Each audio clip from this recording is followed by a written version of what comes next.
Para a nossa meditação nesta noite, eu quero convidar a amada igreja a abrir a Bíblia no Salmo 63.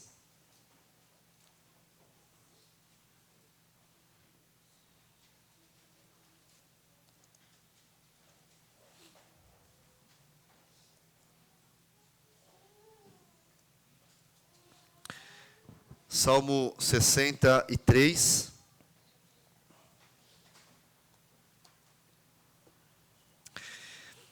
Diz assim a palavra do nosso Deus. Ó Deus, Tu és o meu Deus. Eu te busco ansiosamente. A minha alma tem sede de Ti. Meu corpo Te almeja, como terra árida, exausta e sem água. Assim, quero ver-te no santuário, para contemplar a Tua força e a Tua glória. Porque a Tua graça é melhor do que a vida, os meus lábios Te louvam. Assim, eu Te bendirei enquanto viver. Em Teu nome, levanto as mãos. Como de saborosa comida se farta a minha alma, e com júbilo nos lábios, a minha boca Te louva. No meu leito, quando de Ti me recordo, e em Ti medito durante as vigílias da noite, porque Tu tens sido o meu auxílio, à sombra das Suas asas eu canto de alegria. A minha alma apega-se a Ti, a Tua mão direita me ampara. Até aí, verso 8. Santo Deus, nós pedimos a iluminação do Teu Santo Espírito, para que a Tua palavra, Deus, alcance os nossos corações. Precisamos da iluminação do Espírito Santo, porque o nosso entendimento limitado não pode alcançar a suprema riqueza da verdade do Senhor contida nesta palavra bendita, que é a palavra de Deus para o nosso coração. Ela não apenas instrui, mas salva o coração de todo pecador, porque ela aponta para Jesus, o nosso Senhor e o nosso Salvador. Assim nós oramos e pedimos a sua bênção, no nome santo de Jesus. Amém. Querida igreja, irmãos, a minha pergunta, acredito que nós já falamos a respeito deste tema, mas sempre bom recordarmos e lembrarmos, porque nós temos a tendência de nos esquecermos e temos a tendência também de fraquejarmos neste tema. E o tema é esperança. A palavra-chave hoje é esperança. E a pergunta que eu faço a vocês é: como que está a esperança, a sua esperança? Como que está o seu coração?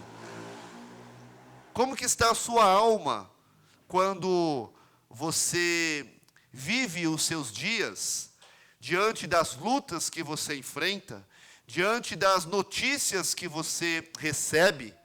Basta ligarmos, a televisão para a nossa esperança dar uma... Não, em nome de Jesus, não são as circunstâncias. E se é o Senhor quem sustenta e fortalece o nosso coração, a nossa vida. É Ele que nos altos e baixos da nossa vida se mantém firme e nos mantém firmes na esperança da vida eterna. Altos e baixos acontecem, lutas e vitórias, alegrias e tristezas. É uma mistura de sentimentos, uma mistura de momentos que nós enfrentamos. Mas a pergunta que eu faço é: diante de tudo isso, como que está a sua esperança? Davi aqui, ele escreve o Salmo 63, e no primeiro momento, quando nós lemos essas palavras do Salmo 63, o texto do Salmo 63, nós imaginamos um homem que está ali feliz, está ali fortalecido e declarando a sua força no Senhor. Sim, ele está fazendo isso, mas o momento, ele contradiz aquilo que ele está de fato sentindo. No seu coração há disposição, no seu coração há certezas, mas o momento é de grande angústia, de grande tristeza. Será que nós podemos ser assim também, como Davi? Será que nós podemos também caminhar como Jesus caminhou, quando os seus opressores estavam ali, quando ele foi crucificado na cruz, quando ele recebeu ali os machucados, a coroa, foi esbofeteado, quando com sede recebeu vinagre para beber, as suas mãos, seus pés cravejados, e mesmo assim ele, Pai, perdoa-lhes porque não sabem o que fazem. Será que nós podemos assim olhar para as circunstâncias e caminharmos como Davi caminhou? Será que nós podemos caminhar como Jesus caminhou? A resposta é sim. Nós podemos caminhar dessa maneira, pela graça e misericórdia do Senhor. E nós olhamos então para essas palavras e parece que, olha, está tudo bem com Davi. Ele está caminhando, olha, ele está reconhecendo o Senhor da sua vida, ele está declarando a sua fé. Senhor, Tu és o meu Deus, eu te busco ansiosamente, a minha alma tem sede de Ti, o meu corpo Te almeja. O versículo que nós lemos aqui, a minha alma se apega a Ti, a Tua mão direita me ampara, Senhor. Ou seja, Davi está vivendo o melhor da fé. Davi está vivendo o melhor da vida com o Senhor, mas as circunstâncias mostram o contrário. Se você olhar aí para o texto, logo no título dele, né?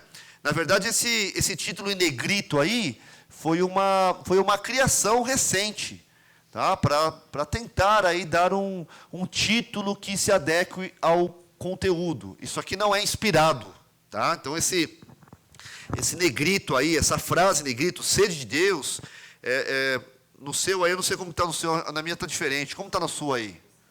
Buscando a Deus. Esse em negrito aí não é inspirado, tá? Não é palavra de Deus. É só um título que foi dado para direcionar aqui. Agora, o que está abaixo, que fala Salmo de Davi, quando estava no deserto de Judá, isso está na palavra. Isso é bíblico. Tá? Então aqui ele está dando o contexto. O contexto quando Davi escreveu este salmo. E qual é o contexto? Por que ele foi parar no deserto? O deserto é um lugar ruim, seco, sol escaldante, animais peçonhentos, cobras, escorpiões, aranhas enormes, e ali areia para tudo quanto é lado, insegurança, porque no deserto é muito fácil você encontrar alguém, né? Vamos imaginar que o Eduardo está lá no meio do deserto do Saara. Onde está o Eduardo? Está ali. Não tem árvore para se esconder, não tem pedra para se abaixar, não tem, está ali no meio, ali, ó, ele está vulnerável. Davi estava ali, sendo perseguido por um inimigo, num lugar vulnerável, num lugar seco, não tinha água, não tinha comida, não tinha recursos, animais peçonhentos, sol escaldante, sem direção, estava lá no deserto de Judá. E como ele foi parar lá? Bom, vamos para o contexto. Nós bem sabemos, queridos, que Absalão, um dos filhos de Davi, se levantou contra o seu pai, perseguindo e usurpando o seu trono, o seu reino. E como isso aconteceu? Aconteceu da seguinte maneira: Absalão, ele, em certo momento, ele fez aparelhar, ou seja, ele colocou como se fosse uma barricada. Assim como os policiais fazem, né, nas ruas, eles colocam os carros assim, fecham um pouco a rua, para que os carros passem devagar ali e eles possam, então, vistoriar. Então, Absalão fez isso, ele aparelhou alguns carros e alguns cavalos, e pela manhã, ele parava à porta da cidade, né, para julgar o povo. Então, ao invés daquele povo que estava vindo de longe ir ao encontro do rei, ele já antecipava, ele ficava à porta da cidade com os seus carros aparelhados ali, e ele perguntava: o que você veio fazer aqui? Ah, eu vim aqui consultar o rei, eu vim aqui por conta de uma demanda do rei. E ele então começou a julgar o povo ali na porta da cidade. Não perturbe o rei, deixa que eu julgo, né? E aí então ele começava a julgar, e aí isso começou a subir no seu coração, né? Se você quer saber, já ouvimos esse ditado, velho ditado: se você quer conhecer alguém, dá poder a ele. Aí você vai saber como que ela vai se portar, se será um poder bom ou se será um poder ruim.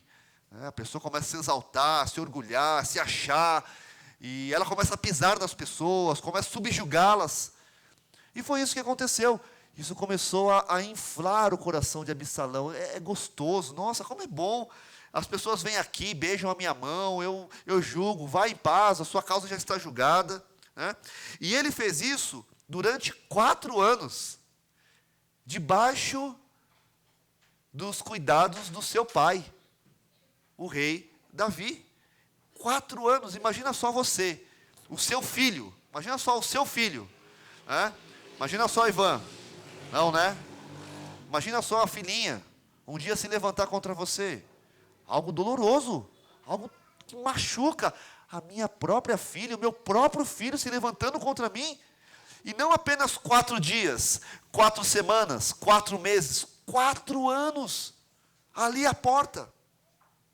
Então, ao cabo, 2 Samuel capítulo 15 diz, versículo 7, ao cabo de 4 anos, disse Absalão ao rei: deixa-me ir a Hebrom, cumprir o voto que fiz ao Senhor. Ou seja, ele fez isso durante 4 anos, e depois de um tempo ele voltou ao rei e disse: olha, eu tenho um voto a cumprir. E este voto é um voto que eu fiz ao Senhor, e eu preciso voltar. Depois de 4 anos traindo o Senhor. Né? Ele não falou isso, né? Mas né, o texto diz: 4 anos, então eu tenho que ir cumprir um voto. O Senhor me dá permissão? Sim, meu filho, vai-te em paz.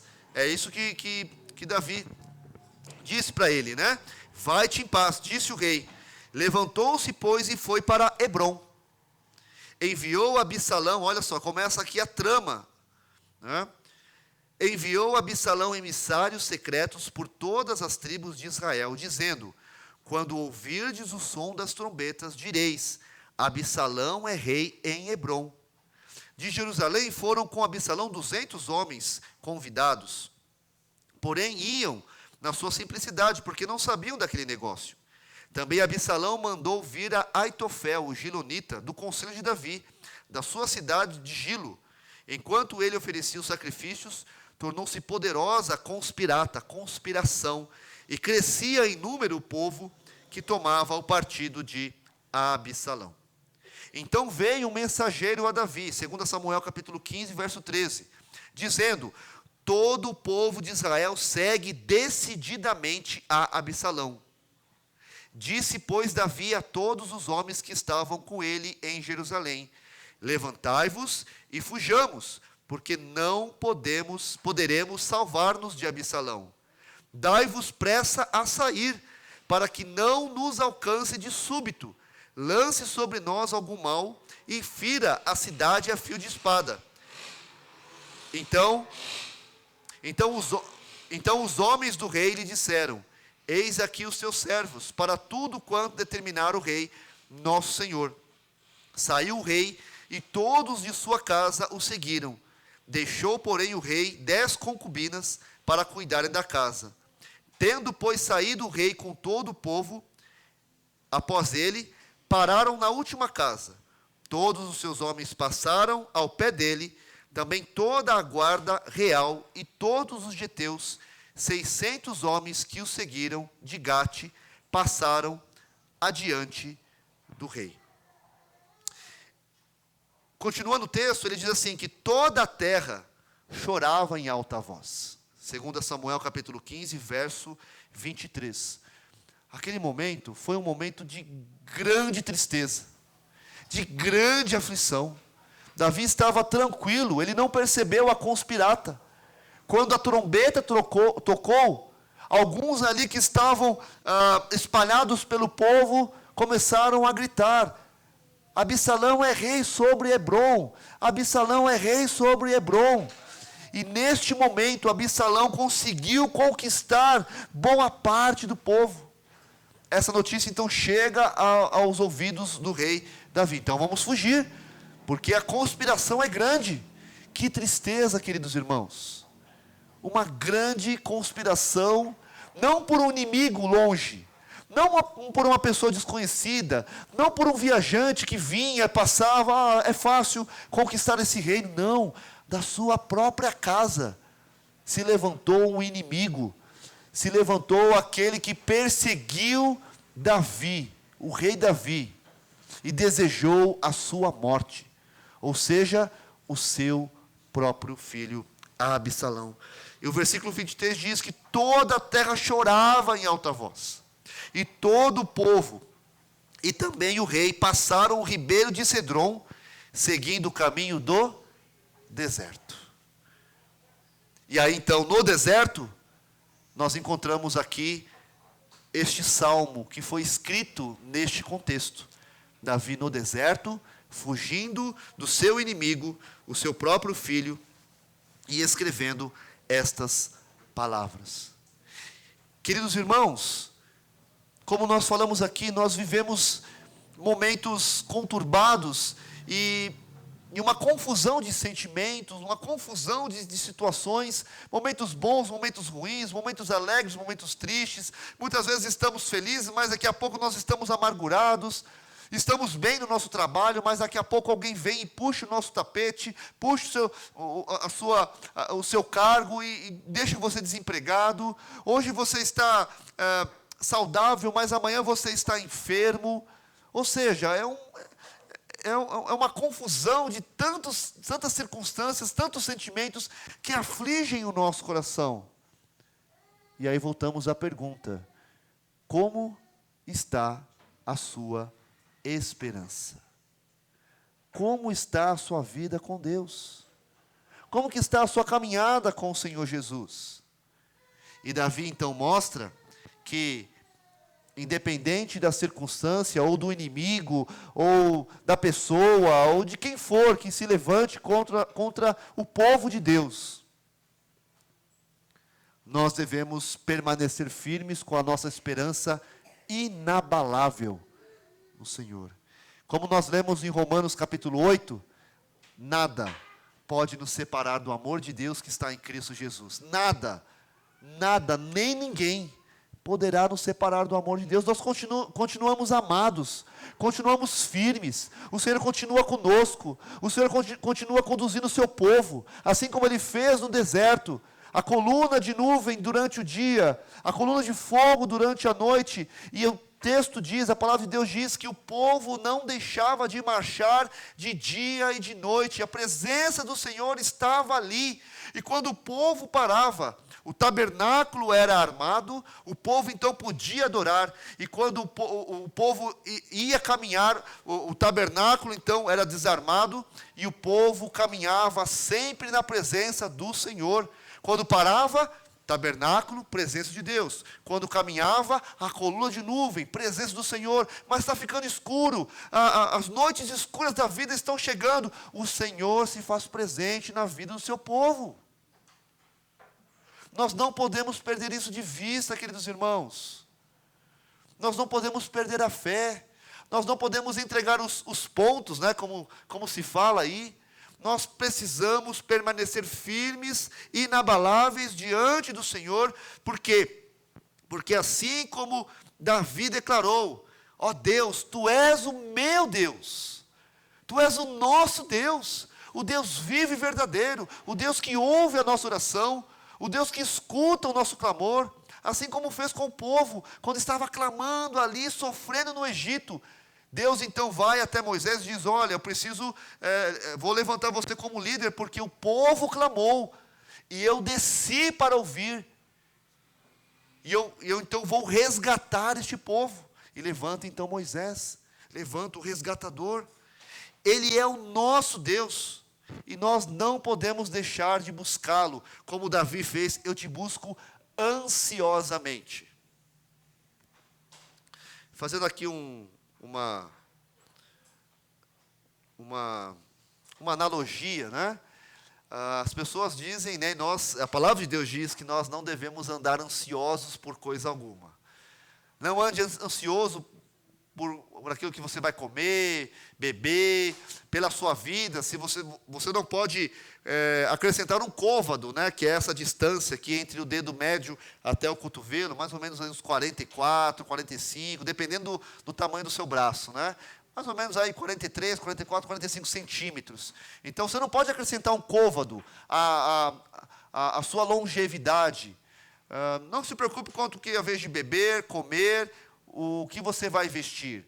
Quem se preocupa com isso são os gentios. Então não ande ansioso. Buscai em primeiro lugar o reino de Deus e a sua justiça, e todas as demais coisas serão acrescentadas. Mas, se nós pudermos falar a respeito de ansiedade, e um motivo para andarmos ansiosos, o motivo que nós temos é buscarmos a presença de Deus. Tá? Fazendo aqui uma analogia, tá? Não vai andar ansioso não, tá?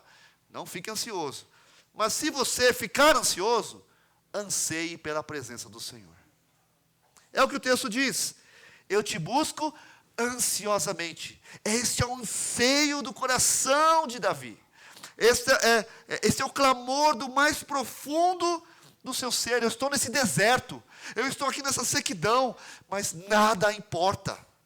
Eu estou nesse sofrimento, eu estou diante dessa enfermidade, eu estou diante dessa situação que eu não consigo resolver, mas não importa, porque o meu coração está firmado em Ti. A minha ansiedade é buscar a presença de Deus, é buscar o consolo do Senhor, é buscar a palavra do Senhor, é buscar a presença do Espírito Santo, maravilhoso Espírito, que fortalece e consola o meu coração. Senhor, eu te busco ansiosamente, a minha alma tem sede de Ti. Você já passou sede, não já? Já enfrentou, né? Um lugar que você está ali andando num sol escaldante, onde tem água, esqueci minha garrafinha. É importante, né, andar com a garrafinha, né?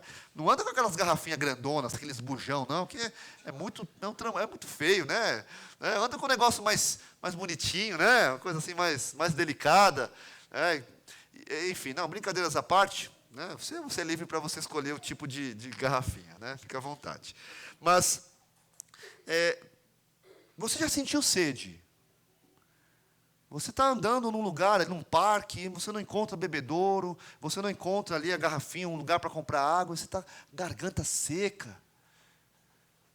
Eu estou morrendo de sede aqui, eu não consigo mais caminhar, não consigo mais andar. Este é o sentimento que Davi está revelando aqui. A minha alma não tem sede, o meu corpo não almeja comida, aquela fartura, aquelas comidas gostosas, aqueles vinhos maravilhosos, o conforto do meu palácio. Não. Senhor, a minha alma tem sede de Ti. O meu corpo, provavelmente cansado, provavelmente exausto, saindo às pressas, correndo ali, levando o pouco que tinha nas mãos ali para fugir ao deserto, sem direção ali. O que nós vamos fazer agora? Sem possibilidade de pensar e refletir um pouco, planejar. O meu corpo está cansado, está aflito, mas Senhor, o meu corpo Te almeja.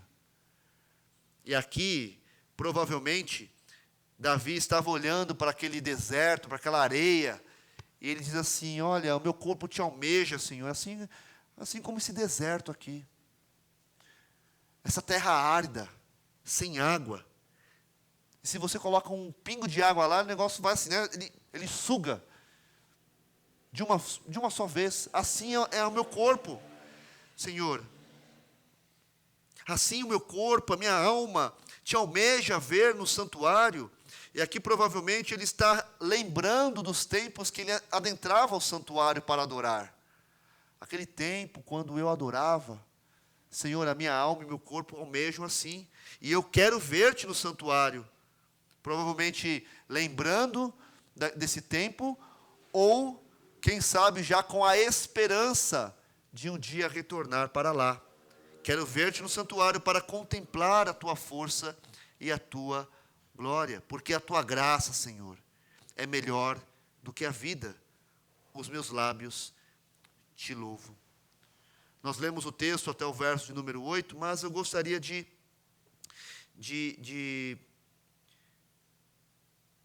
tomar o verso 3 como o verso-chave para a nossa meditação. Como está a sua esperança? Será que você pode então dizer assim para o Senhor: Senhor, a tua graça é melhor do que a vida. Os meus lábios te louvam. Em outras palavras, se eu morrer hoje, Senhor, eu estarei satisfeito na sua presença. Porque tudo aquilo que em vida eu pude desfrutar, eu desfrutei no Senhor.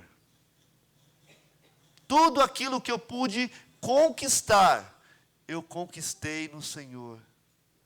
Tudo aquilo que eu pude receber, eu recebi do Senhor.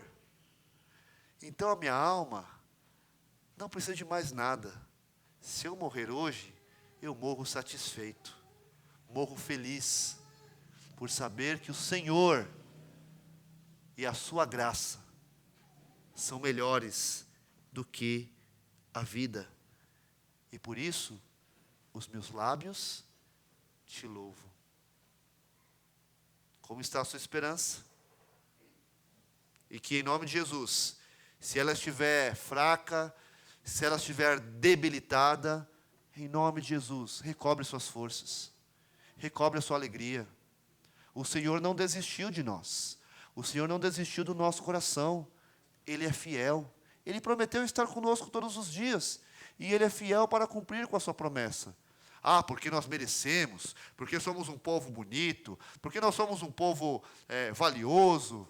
Lembre-se, quando Deus se dirigiu a Israel, que estava no deserto, o que Deus falou?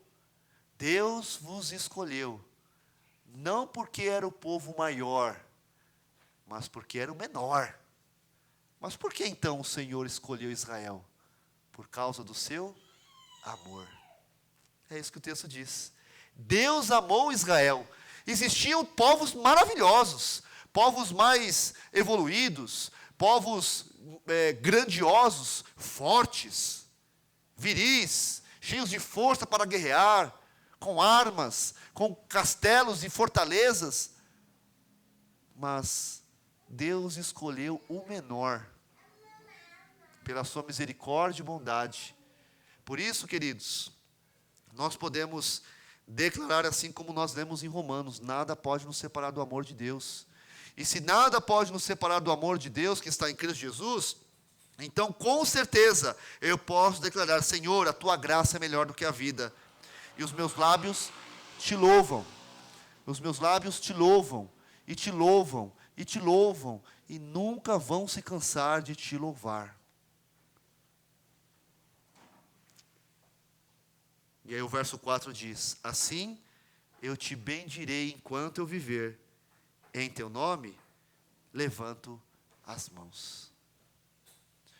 Queridos, que Deus nos abençoe, Deus abençoe o seu coração. E que assim como Davi, no momento mais difícil da sua vida, um filho perseguindo, um filho usurpando o seu poder, o seu trono, ele pôde, assim como ele pôde, neste momento difícil, declarar que a sua alma anseia pela presença do Senhor, tem sede do Senhor, o corpo dele almejava como terra árida, exausta e sem água, a presença do Senhor, que o desejo dele era adorar o Senhor como o fazia no santuário. Assim como Davi declarou que a graça do Senhor é melhor do que a vida, e ele o faria, ele louvaria o Senhor, bendiria o Senhor enquanto ele vivesse, em todos os dias, levantaria as suas mãos. Assim também nós podemos fazê-lo, porque o Senhor é quem sustenta as nossas vidas. E o maior exemplo de sofrimento e de vitória nós encontramos em Jesus. Você pode até dizer para nós aqui, para o pastor, para o reverendo Amã, né, para as pessoas que estão próximas, assim, olha, estou sofrendo, é difícil, é complicado, eu não aguento mais. Lembre-se de Jesus. Este foi o maior dos sofredores. E o texto de Filipenses diz que ele sofreu, ele se humilhou, ele se entregou como servo, mas Deus o exaltou sobremaneira e deu a ele um nome que está acima de todo nome, para que o nome de Cristo todo joelho se dobre, toda língua confesse: Jesus é Senhor, para a glória de Deus Pai.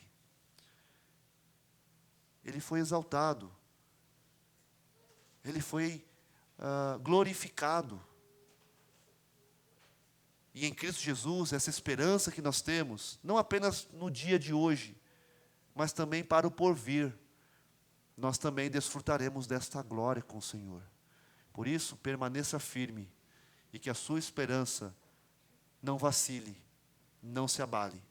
E se você estiver num momento assim, olhe para o autor e consumador da fé, Jesus, pois Ele é poderoso para guardar o nosso depósito até aquele glorioso dia. Que Deus assim nos abençoe. Amém? Vamos orar? Pai Santo, em nome de Jesus, nós mais uma vez declaramos que nós somos fracos, somos pequenos, limitados. Tem misericórdia de nós. Mas ao mesmo tempo, ó Deus, pela sua palavra, nós vemos que em Cristo Jesus somos mais que vencedores. Nós não somos vencedores, nós somos mais que vencedores. Porque o Senhor nos amou de tal maneira que entregou o seu Filho para morrer na cruz por nós e nos dar vida, vida eterna, vida abundante, salvação. Por mais que as circunstâncias venham amargar o nosso coração está firme em Ti e nas Suas promessas. Tem misericórdia de nós, ó Pai. Tem misericórdia do seu povo. Que Cristo Jesus esteja sempre presente. Cada dia, em cada passo, em cada momento. O autor e consumador da fé seja o alvo, o objetivo da nossa caminhada cristã. Até aquele grande dia, quando a esperança de fato será consumada e viveremos para todo e todo sempre na presença do Senhor. Assim nós oramos e pedimos a sua bênção no nome de Jesus. Amém.